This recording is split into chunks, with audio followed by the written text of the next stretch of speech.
Hello and welcome students, আশা করি তোমরা সকলে খুব ভালো আছো। জ্ঞানজ্যোতি কোচিং সেন্টার পক্ষ থেকে তোমাদের সবাইকে আরো একবার স্বাগত। তো আমি মীরা ম্যাম, আমি আজ তোমরা যারা যারা কোচবিহার পঞ্চননগর ইউনিভার্সিটির আন্ডারে পড়ছো, তোমাদের second semester major two paper Bengali যে সিলেবাস রয়েছে সেখান থেকে যে টপিকটি নিয়ে আমি আলোচনা করব সেটা হচ্ছে তোমাদের যে কথা সাহিত্য রয়েছে, সেই কথা সাহিত্যে মানিক বন্দ্যোপাধ্যায়ের যে পুতুল নাচের রীতিকথা উপন্যাসটি রয়েছে সেই উপন্যাসটি সম্পর্কে কিন্তু আজকে সংক্ষিপ্ত আকারে আমি তোমাদের সঙ্গে আলোচনা করব। তো ভিডিওটি অবশ্যই শুরু থেকে শেষ অবধি দেখার চেষ্টা করবে, ঠিক আছে? প্রথমে আমি এই আলোচনাটা শুরু করার আগে বলে দিই, এই জায়গাটা তোমাদের ইম্পর্টেন্ট রয়েছে, সেই কারণে আরেকবার আমি বলে দিচ্ছি তোমাদের মানিক বন্দ্যোপাধ্যায় লেখা যে উপন্যাস রয়েছে সেই উপন্যাসের নামগুলো, ঠিক আছে? তিনি যে সমস্ত উপন্যাস লিখেছেন তার মধ্যে রয়েছে দিবারাত্রির কাব্য, যেটা 1936 সালে লিখেছেন। তারপরে রয়েছে জননী, পদ্মা নদীর মাঝি, পুতুল নাচের রীতিকথা, যেটা নিয়ে আজ আমি আলোচনা করব। তারপরে রয়েছে শহরতলি, অহিংসা, ধরাবাঁধা জীবন, চিহ্ন, আদায়ের ইতিহাস, স্বাধীনতার স্বাদ, শহরবাসের ইতিকথার পরের কথা, মাঝির ছেলে, এই সমস্ত উপন্যাসগুলি কিন্তু তিনি লিখেছেন, ঠিক আছে? শর্ট কোশ্চেনে কিন্তু তোমাদের এসে থাকে, এই নামগুলো তোমরা একটু পড়ে নেবে, ঠিক আছে? তো দেখো আজের যে আলোচনাটা সেটা আমি শুরু করছি। মানিক বন্দ্যোপাধ্যায়ের একটা শ্রেষ্ঠ উপন্যাস হচ্ছে এই পুতুল নাচের রীতিকথা, এই উপন্যাসটি। এর বিষয় কি রয়েছে সেটাই আমরা দেখব।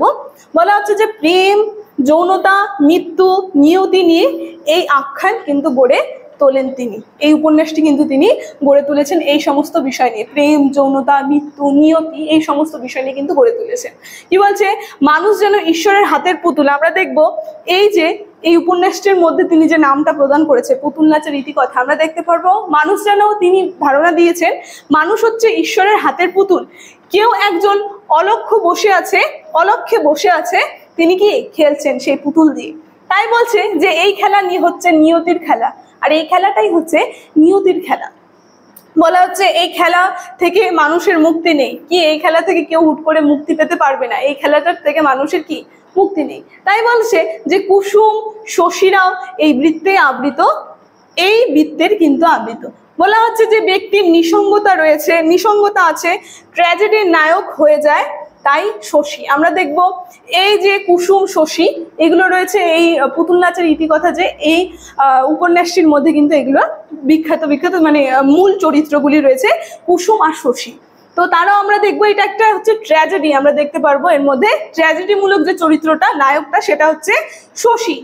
দেখা যাচ্ছে যে সমস্ত প্রত্যাখ্যানের পরে কুসুম নবচেতনা এগিয়ে যায় এবং শশী কুসুমের পাশাপাশি মতি কুসুমের উপকাহিনী কিন্তু উপন্যাসের সাজুজ্য বাড়িয়ে তোলে।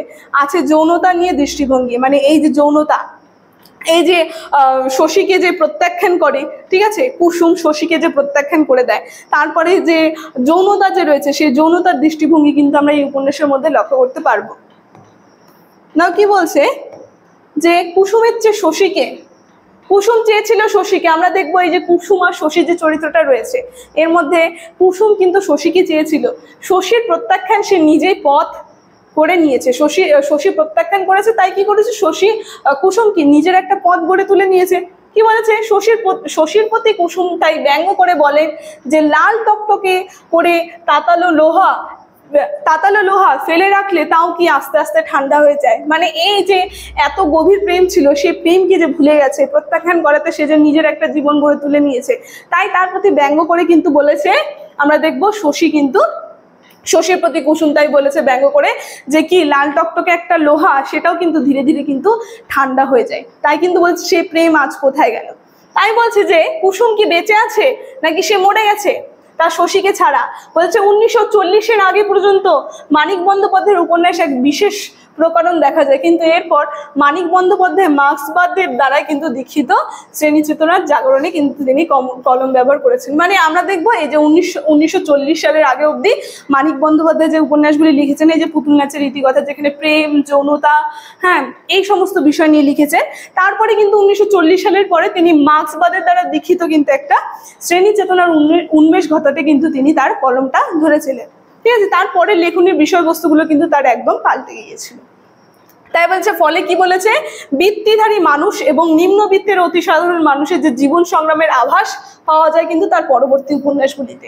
তিনি লিখেছেন এই উপন্যাসটিও তিনি লিখেছেন, শহরতলী উপন্যাস। তো মানিকের লক্ষ্য হলো শহর নয়, শহরতলীর অতি সাধারণ মানুষ এবং যশোদারা নানা সংগ্রামের মধ্যে দিয়ে কিন্তু নিজের অধিকার জানান। তো উপন্যাসের নাম আদার ইতিহাস, এবং উপন্যাসের নামকরণ থেকে স্পষ্ট হয়ে যায় যে তিনি লিখতে চান নিম্নবিত্তের আদার যে ইতিহাস, মানে পরে যে সমস্ত তিনি উপন্যাসগুলি লিখেছেন পুতুল নাচের ইতিকথার পরে, যে একটা নিম্নবিত্ত যে সমাজ রয়েছে সেখানে যে জীবন সংগ্রামের যে আভাস পেয়েছেন তিনি, সেই সমস্ত বিষয় নিয়ে কিন্তু লেখাতে চলে আসেন, তার লেখনীর মধ্যে তিনি ফুটিয়ে তুলেন। ঠিক আছে, তো আজ মানিক বন্দ্যোপাধ্যায়ের লেখা পুতুল নাচের ইতিকথা উপন্যাসটি সম্পর্কে সংক্ষিপ্ত আকারে আলোচনা আমার এতটুকুন ছিল।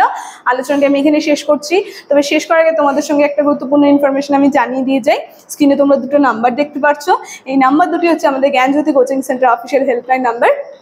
তোমরা যদি আমাদের সঙ্গে যুক্ত হতে চাইছো তাহলে দেরি না করে নাম্বার দুটির মধ্যে যে কোনো একটি নাম্বারের সঙ্গে যোগাযোগ করে আমাদের সঙ্গে যুক্ত হয়ে যাবে। ভিডিওটি শুরু থেকে শেষ অবধি দেখার জন্য থ্যাংক ইউ।